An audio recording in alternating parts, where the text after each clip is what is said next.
Most people think their money problems come from earning too little, but that's almost never the real issue. What actually drains your wealth is something far more subtle: the cost of upgrading your life without upgrading your freedom. Once you see this pattern, you'll understand why so many high earners feel broke, stressed, and trapped, even when they seem to be doing everything right. Think about the last time you replaced something that wasn't even broken. Maybe it was your phone, your car, your couch, or your kitchen appliances. Before that upgrade, you were probably fine. You didn't obsess over little scratches. You didn't worry about stains. You didn't feel anxious just using the thing you owned. Then the upgrade happened, and suddenly, everything changed. The new item didn't just replace the old one.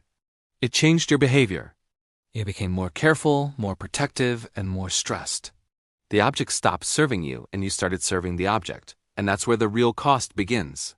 Here is the uncomfortable truth most people never consider: upgrades often reduce your quality of life before they increase it. A newer car means higher insurance, higher anxiety about repairs, and a constant fear of dings and scratches. A luxury couch means no food, no pets, and no guests truly relaxing on it. A high-end wardrobe means expensive dry cleaning, careful movements, and constant self-monitoring. You don't just buy the item. You buy all the rules that come with it. This is how lifestyle inflation quietly turns into a lifestyle prison. Your spending goes up, but even worse, your mental bandwidth disappears. You're no longer relaxed in your own home. You're managing assets instead of living your life. And financially, this is devastating over the long term. Because once one thing upgrades, everything else around it starts to feel out of place. A nicer apartment makes your old furniture feel cheap. A better car makes your clothes feel outdated. A premium laptop makes your old desk look unbearable. Each purchase creates pressure for the next one. This isn't an accident. It's how modern consumerism is designed. The biggest lie sold to us is this: if you just upgrade one more thing, you'll finally feel satisfied. But satisfaction never arrives. The baseline just resets. Hedonic adaptation kicks in, and now your new normal costs way more to maintain than your old life ever did. This is why income alone doesn't build wealth. Your cost structure does. If your lifestyle requires constant protection, maintenance, and matching upgrades, your savings rate will collapse, even on a high salary. So, how do you stop this cycle without living like a monk? You build defensive systems. Let me walk you through 3 that actually work. First, calculate the full ecosystem cost before you buy anything. Never evaluate a purchase in isolation. Ask yourself a brutal question: what else will this item require from me? That new car might demand premium gas, higher insurance, better parking, more expensive repairs, and emotional stress every time it's exposed to risk. A new gaming console might require a better TV, online subscriptions, expensive accessories, and more of your time spent consuming instead of creating. If the visible price is $1,000, but the real hidden cost is $4,000 over time, that's the number that matters. If you wouldn't buy it at its true cost, don't buy it at all. Once that anchor item enters your life, it pulls everything else upward.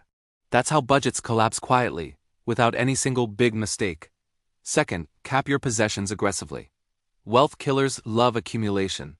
People buy new things and keep the old ones just in case.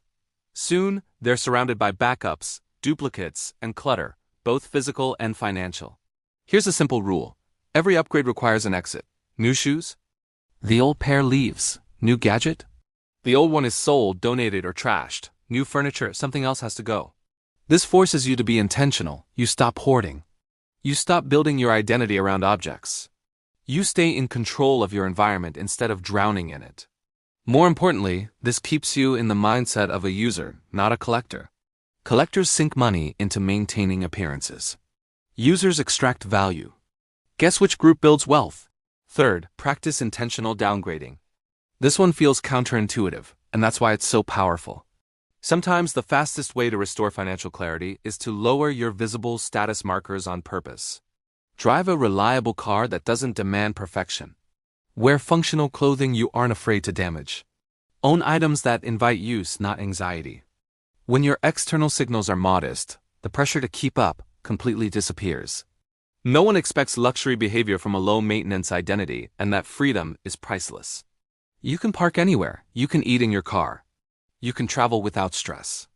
You can focus on investing your money instead of managing your image. Your money stops leaking into optics and starts compounding quietly in the background. Here's what most people miss. Low-maintenance lifestyles outperform high-status lifestyles financially every single time. Not because they earn more, but because they keep more. They invest consistently. They avoid forced upgrades. They don't have to rebuild their entire life every time trends change. Over decades, this gap becomes massive. There is nothing wrong with owning nice things. The problem is when the nice things start to own you. When every purchase raises your cost of living, your stress level, and your dependency on future income. It's no longer a reward, it's a liability. Real wealth is optionality.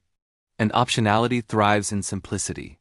If you want to build financial independence, focus less on what looks impressive and more on what stays cheap to maintain.